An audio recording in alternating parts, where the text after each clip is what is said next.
16 December বন্ধ থাকবে টালা ট্যাঙ্কের জল পরিষেবা। সকাল 6টায় জল দেওয়ার পর থেকে বন্ধ থাকবে পরিষেবা। 17 ডিসেম্বর সকাল 6টায় ফের দেওয়া হবে জল। 16 ডিসেম্বর থেকে বন্ধ থাকবে টালা ট্যাঙ্কের জল পরিষেবা। 16 ডিসেম্বর বন্ধ থাকবে টালা ট্যাঙ্কের জল পরিষেবা। সকাল 6টায় জল দেওয়ার পর থেকে বন্ধ থাকবে।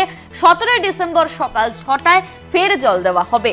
16 তারিখ সকাল 6টায় জল দেওয়া হবে, তারপর থেকে এই জল পরিষেবা বন্ধ থাকবে। ফের 17 ডিসেম্বর সকাল 6টায় দেওয়া হবে জল। আমাদের সঙ্গে ফোন লাইনে রয়েছেন আমাদের প্রতিনিধি দুর্গা দাস বন্দ্যোপাধ্যায়। দুর্গা, পুরসভার তরফে ঠিক কি নির্দেশ দেওয়া হলো? দেখো, 16 তারিখ সোমবার টালার ট্যাঙ্কে জল পরিষেবা বন্ধ থাকবে। সোমবার সকাল 6টা থেকে কিন্তু আবার জল এই মানে রিপেয়ারিং এর যে কাজ করা হবে, হাই ডায়ামিটার যে সমস্ত 8 ফুটের যে জলের পাইপলাইন, যেটা টালার সঙ্গে মূলত পলতার যে ওয়াটার ট্রিটমেন্ট প্ল্যান্ট আছে সেখান থেকে যে সংযুক্ত যে টালা পাইপলাইন, সেইখানে প্রচুর ছিদ্র দেখা দিয়েছে, জল বেরিয়ে যাচ্ছে। সেগুলো যেমন রিপেয়ারিং এর কাজ হবে, ভ্যালভ ঠিক করার কাজ হবে, হাই ডায়ামিটারের যে সমস্ত পাম্প সেটগুলো রয়েছে সেগুলোরও কিন্তু রক্ষণাবেক্ষণের কাজ হবে। এবং এর পাশাপাশি টালা ট্যাঙ্ক থেকে মূলত বড় নাম্বার 1 থেকে 7 এবং 8-এর কিছু অংশ এবং কসবার কিছু অংশে যে জল সাপ্লাই করা হয়, সেখানে যে লো ডায়ামিটারে যে সমস্ত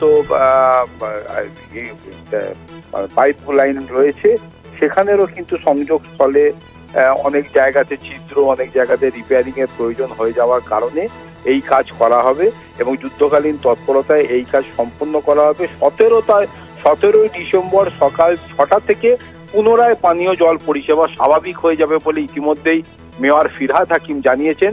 প্রসঙ্গক্রমে বলে রাখি যে 17 ডিসেম্বর সকাল 6টা থেকে 18 ডিসেম্বর সকাল 6টা পর্যন্ত যে জল সরবরাহ ব্যতিত রাখার কথা বলা হয়েছিল, সেইটা কিন্তু ডেট চেঞ্জ করে দেওয়া হয়েছে। তার কারণ এই বাঙালির এই মাসের শেষে অনেক বিয়ে থেকে শুরু করে বিভিন্ন অনুষ্ঠান থাকার কারণে মেয়র ফিরহাদ হাকিমের কাছে প্রচুর আবেদন আসে, তার ভিত্তিতেই কিন্তু এই ডেটটি চেঞ্জ করা হচ্ছে।